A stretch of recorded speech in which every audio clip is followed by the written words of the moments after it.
This brief should last approximately 45 minutes. We have Colonel Jonathan Byrom, Task Force Rifles Commander and Deputy Director of Joint Operations Command Iraq from Baghdad for an update on operations with our Iraqi partners. Sir, the floor is yours. Good morning, everyone, and greetings from Baghdad. Thank you for the opportunity to talk with you this morning about the ongoing efforts of the coalition team spread out across Iraq.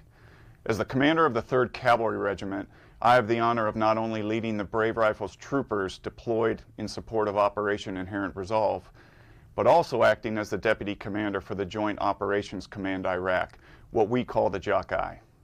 The JOC-I coordinates the efforts of the regional operations commands across the country, where our troopers work alongside the Iraqi security forces in an advise and assist role at their military bases. For several months, we have worked hard to enable our Iraqi partners in the ongoing effort to defeat the remaining ISIS forces in both Iraq and Syria by providing intelligence support, joint fires, aerial surveillance, and training opportunities.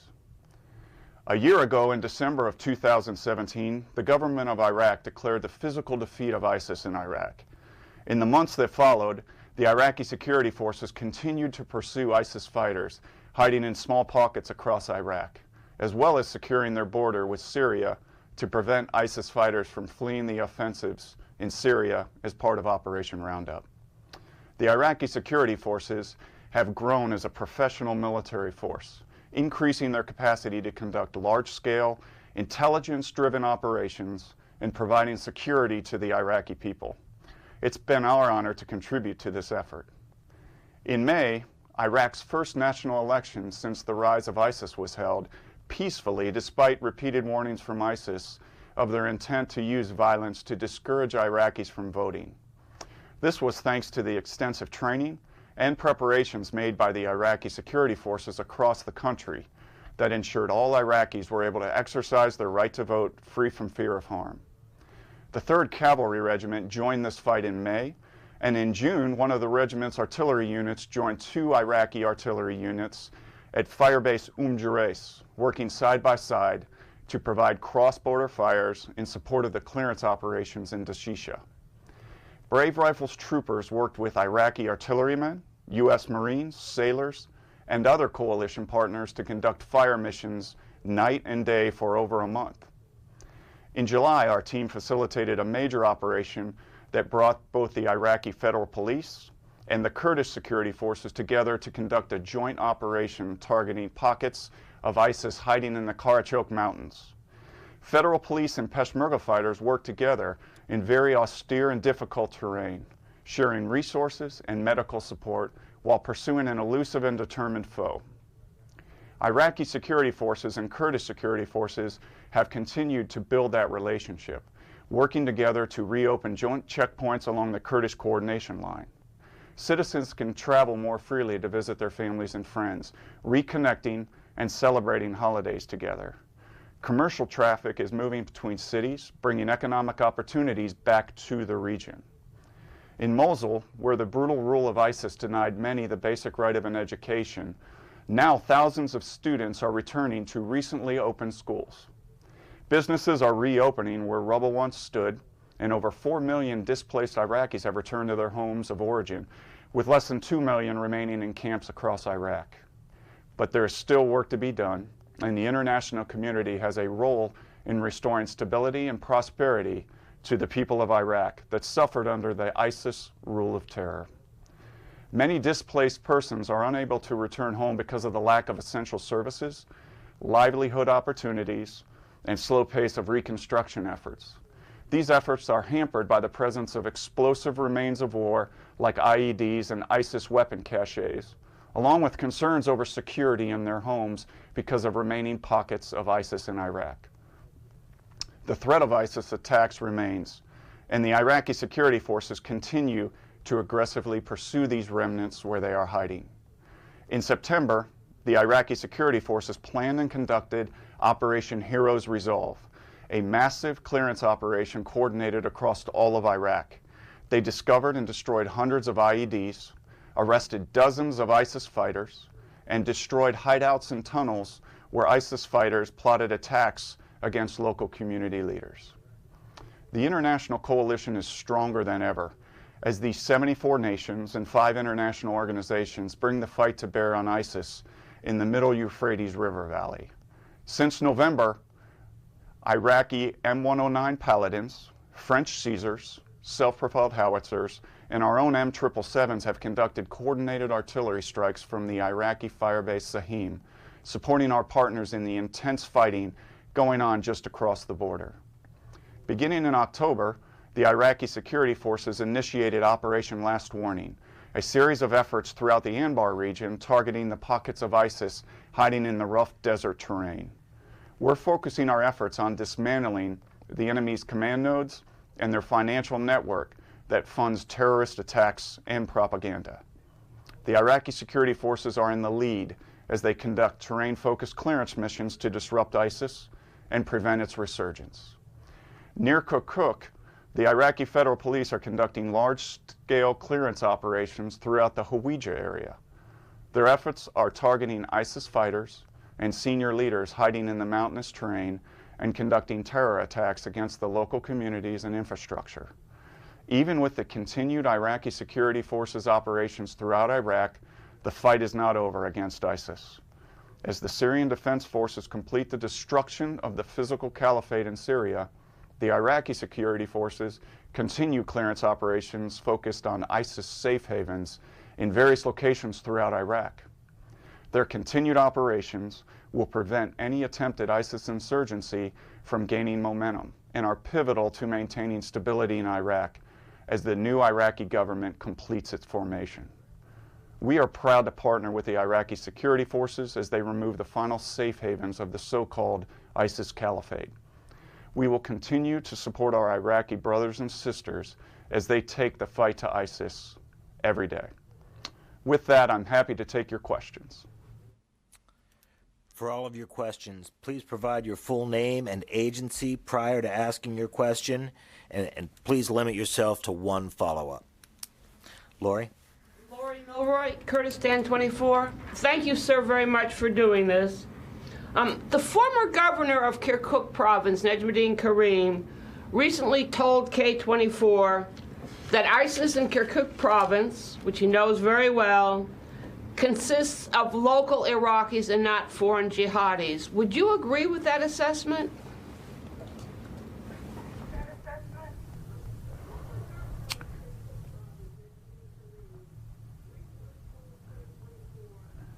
In terms of that assessment, ISIS, it consists of many different types of individuals. Foreign fighters, locals, and so what binds ISIS together is their ideology. So that, I think, is the key aspect to understand about ISIS. Thank you, sir. I think there's a disagreement between you and the governor, and I will send you his interview. But then I have another question. You mentioned in your review of the past year that has occurred since the Iraqi announcement of the defeat of ISIS, you mentioned developments along the Kurdish coordination line. Could you provide more detail about those developments? Yes, there's been numerous developments. First, the Kurdish and Iraqi security forces have conducted combined operations together against ISIS, where they hunted down ISIS in mountain hideaways and caves and worked together to capture and kill ISIS. So there have been numerous combined operations between the two of them. They also have been working together to open checkpoints between the two areas that had been closed for quite a while. And they have successfully started opening those areas by working together to ensure that there's security on both sides of that line. Their number one concern has been ISIS moving back and forth easily between or over the Kurdish coordination line. And you're saying that coordination is essential for the defeat of ISIS? I do think it's essential that the two sides coordinate and work together to defeat ISIS, especially ISIS that is in the vicinity of that Kurdish coordination line. Thank you very much, sir. Qasim? Thanks, Governor, for doing this. Qasim Ileri with Anadolu Agency. You mentioned about the cooperation and the efforts across the border into Syria.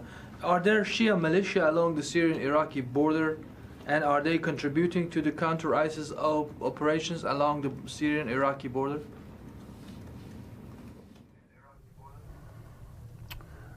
There are popular mobilization forces is the name that we use for them, and there are those forces along the border that are helping to protect the border with Syria against ISIS moving through that area.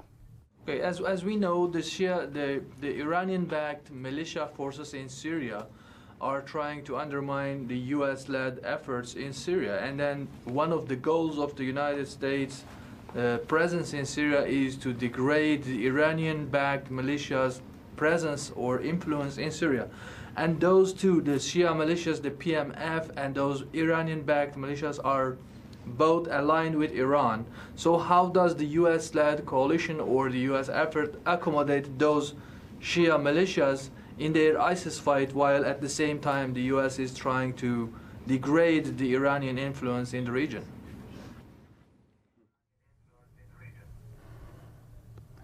Well, in Iraq, the popular mobilization forces, they fall underneath the Iraqi security forces. It is written in the Constitution, it's law.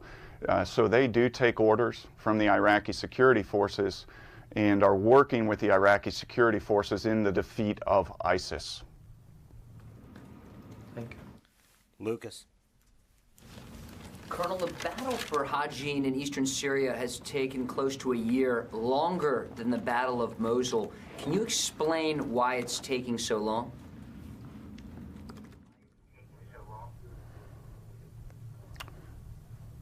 For that question, my area of operations is in Iraq.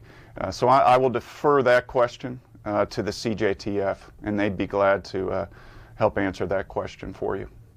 How about just, since I get a follow-up, can you explain the challenges of ultimately defeating ISIS in Iraq? What's it going to take? It just seems like these pockets won't go away.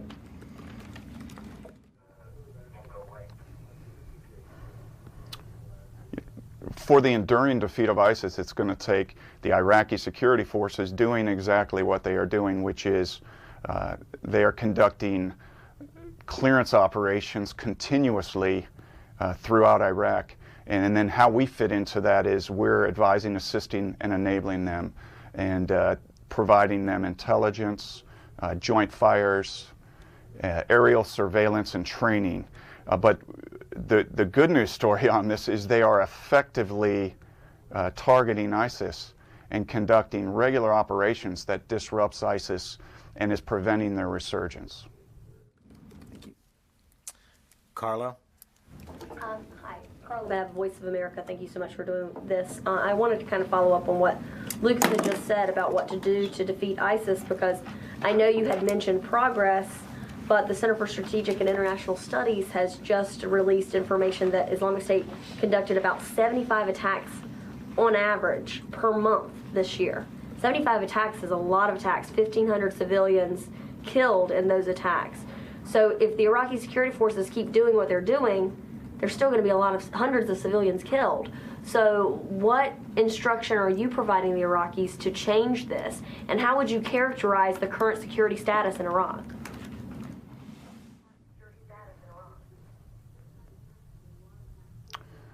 So the Iraqi security forces are continuously conducting these operations. What we're doing to coach them and to help them with this is what I said before with the intelligence, the joint fires. We provide them aerial surveillance and training, and then also some equipment. And they are having very good success. With these 75 attacks that you discuss, there are many different attacks going on, but they are not having a significant impact on the security situation. And most importantly, the Iraqis are continuously responding to those attacks and then conducting these clearance missions And ISIS itself really right now is in austere conditions. They've been forced into these conditions by these Iraqi operations that are going on. So they're spending most of their time in caves, underground, in tunnels, in austere, tough desert terrain. And then the Iraqi security forces are continuing to move into those areas and hunt them down. So it really truly is a good news story versus just hearing about the attacks themselves, which are not having that much of an impact on the population. Thank you. And your classification of the overall security situation in Iraq, how would you classify it? I would classify it as stable.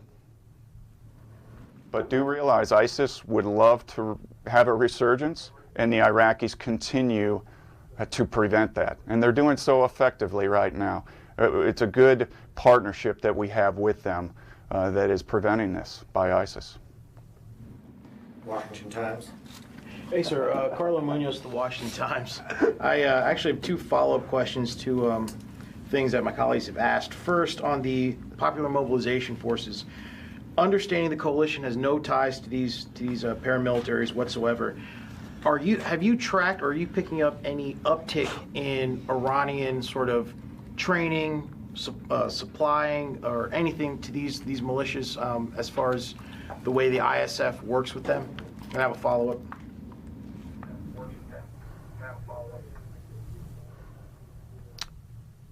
Yeah, I don't have any information that leads me to that assessment.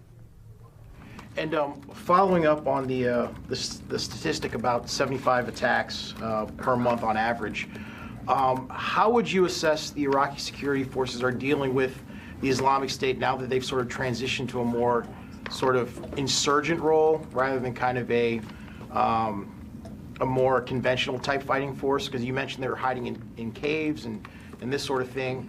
But it also seems like the tactics you're employing are really more focused on a conventional fight. Can you kind of square that for me? They are basically using two methods in this fight. They are using these large clearance operations where they're hunting ISIS in the various locations where they think they are based on intelligence. And they're doing these operations to disrupt ISIS. And then they also have forces that are hunting the leadership of ISIS and then trying to take out the various capabilities of ISIS, whether it be, their media capabilities, their propaganda capabilities, their financial capabilities, which will take away, lead to the long-term enduring defeat of ISIS. Thanks, sir. Ryan? Thank you, Colonel. Ryan Brown, CNN. Just to follow up on my colleague's point about what's kind of left of ISIS, we've seen some Inspector General reports that have put numbers out there in terms of the number of fighters in Iraq, and I know there's been some issues with how that process assessed those numbers. What is your assessment as to how many ISIS fighters remain in Iraq?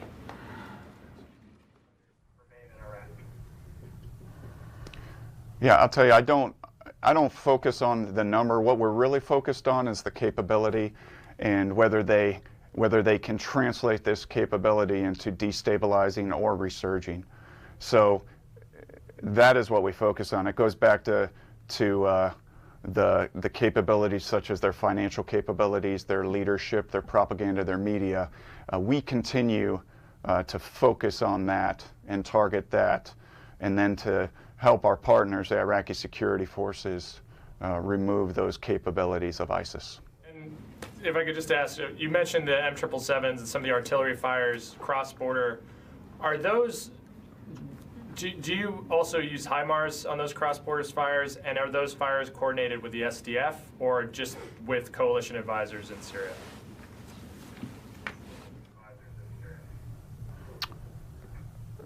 Right now we're using primarily 777s in those missions, and what's special about that is it also includes Iraqi guns, and it also includes coalition partner guns, the Caesars that are doing that.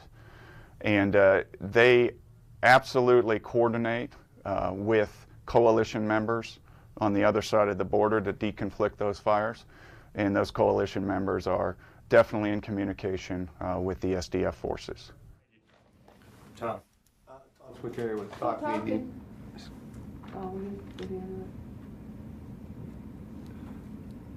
Hi, sir. Good morning. Thanks for doing this. I'm Tom Squitieri with Talk Media News. In regards to the crossfire from Iraq into Syria, what's the level, the comparative level of the crossfire support given to the current offensive in Hajin, please?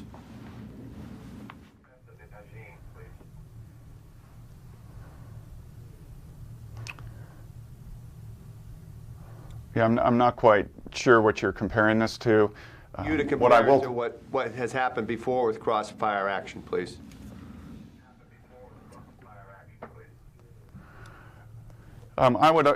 We basically have had a few different scenarios of where the Iraqis were very interested in conducting cross-border fires in order to protect their border.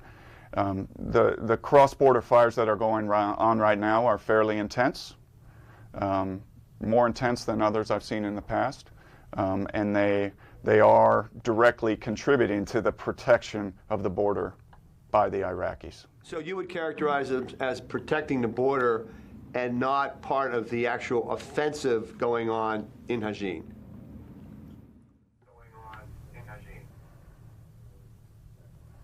That is their primary focus. Anytime we fire these guns, we have to clear it through the government of Iraq. The government of Iraq they're very focused on protecting their border right now. So that is the primary purpose right now, and I would argue it's complementary. Thank you. Jeff. All right, Colonel. Jeff Shogel with Task and Purpose. Regarding the soldiers in Bravo Battery, Field Artillery Squadron, 3rd Cavalry Regiment, since they've been at the fire base since late October, how many rounds have they fired into Syria?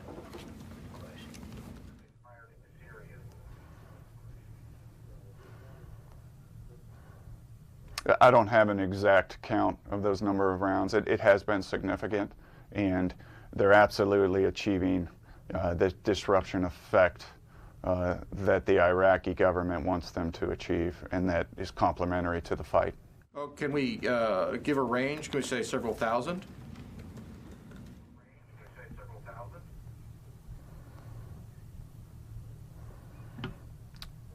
I would fall back on that there's been a large number of those rounds fired. I'm not going to put a number to it in this audience right here, just due to various considerations. Sir. Colonel Jack Detch from Al Monitor. Thanks for doing this. One thing you said that the PMF you're seeing are taking orders from the Iraqi security forces. General McKenzie, in testifying to Congress last week, said that militias under the PMF, such as KH and AH, do not take their commands from the GOI and publicly maintain relations with Tehran. So I'm just curious about the difference between those two assessments. Has something changed in your eyes in GOI's ability to take command of those forces?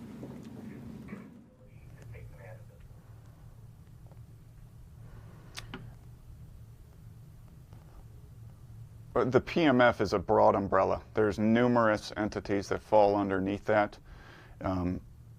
So I definitely am not going to counter one of my senior officers on something they said on that. I do know that the popular mobilization forces as a whole take their orders from the government of Iraq and the Iraqi security forces. And then just another question with regards to General McKenzie's testimony. He said that Iraq's border guards have been decimated by the ISIS fight and would take 2 years to achieve capability again on the border. So I'm curious if you agree with that assessment and if the U.S. forces in Iraq have any plan to stopgap that border in the interim.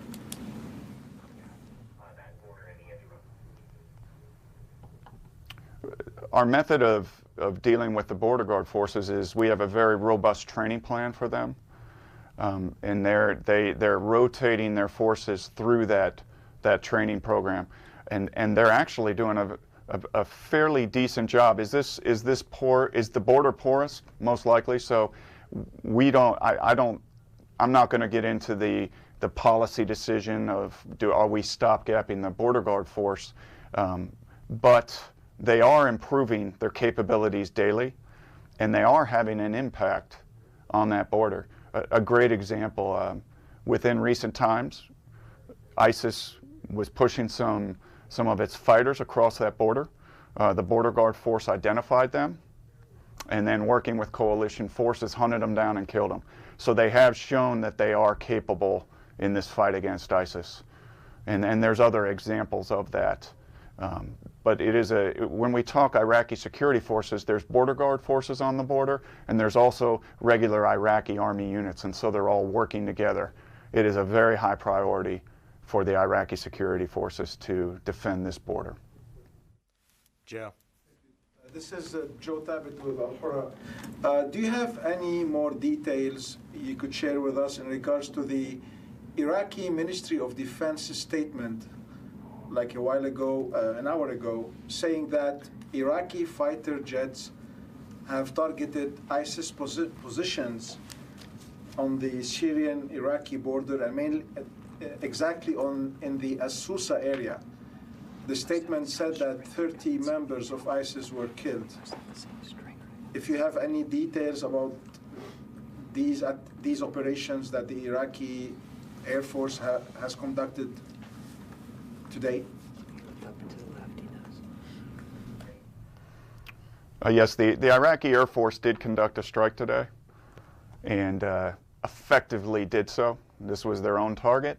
Now their methodologies is they'll usually make sure and deconflict any of those targets with coalition forces, but they did strike a target today. I can't speak on behalf of any of the BDA of that or what they hit, but they were effective in that strike. Thank you. Do I have anything from anybody who hasn't? Louis. Hi, Louis Martinez with ABC News. Thank you for doing this briefing, sir. Overall, how would you categorize the level of the fight against ISIS nationwide inside Iraq territorially? Where is ISIS the strongest, and where do you think they're the weakest right now?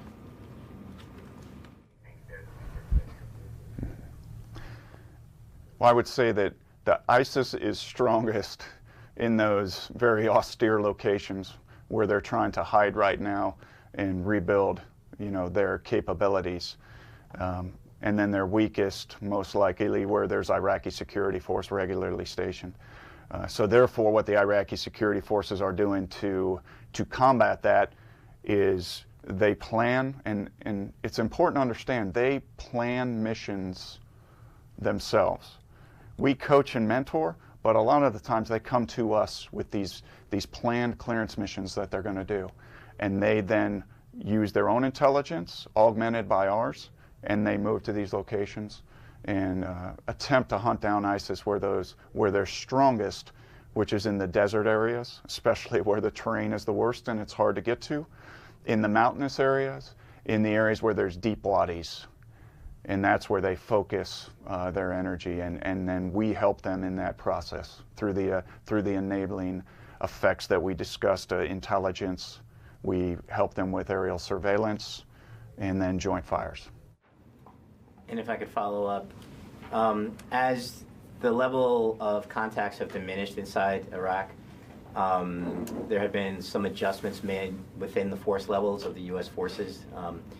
How have you adjusted forces to the diminished level of contact?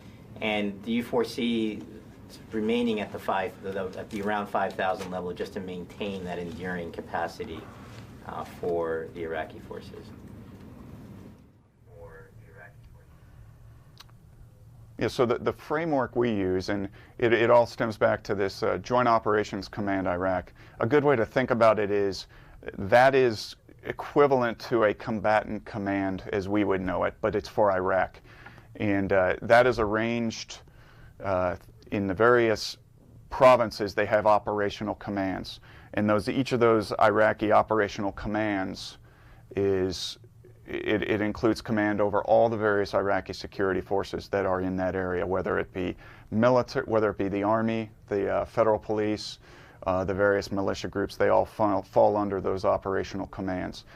So we're focusing our energy on having relationships in those operational commands with those key leaders, and working to support them as best we can.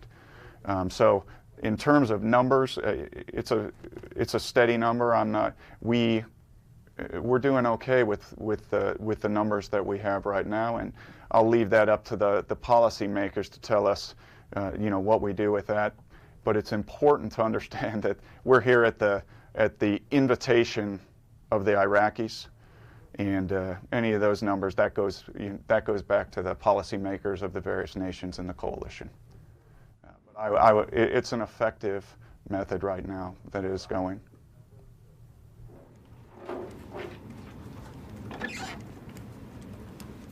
Jeff. Thank you, Colonel. Jeff Schogel with Task and Purpose again. A while ago, I asked about an insurgent group called either the White Flags or the White Banners in some of the areas that you had mentioned. Can you talk about, are you and the Iraqis seeing this group expanding? Are they being taken apart? What is the current situation?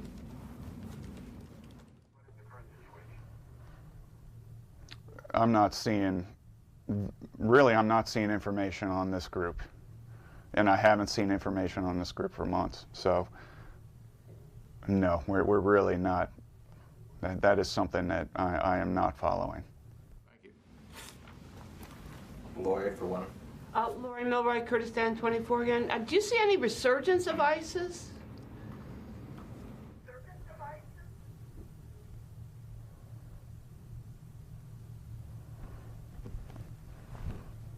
I'm sorry, I missed that question. Do you see, say, since last year, any resurgence of ISIS, an increase in violence from the optimism that existed last year when the Prime Minister declared victory?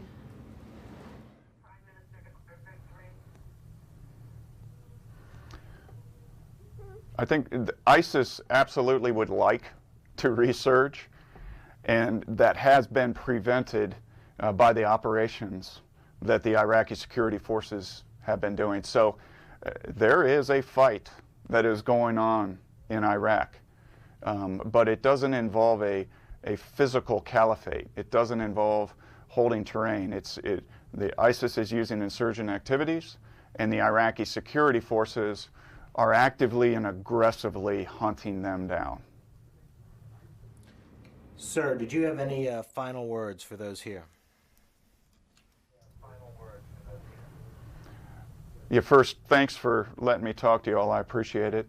And of note, yesterday the Iraqis, they celebrated throughout Iraq Victory Day, which was the year after they celebrated the defeat of the physical caliphate of ISIS within Iraq. So I think it's important for everybody to understand that ISIS lost thousands of individuals, KIA, wounded in action, and I just want to make sure that we remember and honor the fallen from them, and realize that they are very, very focused on preventing ISIS from resurging.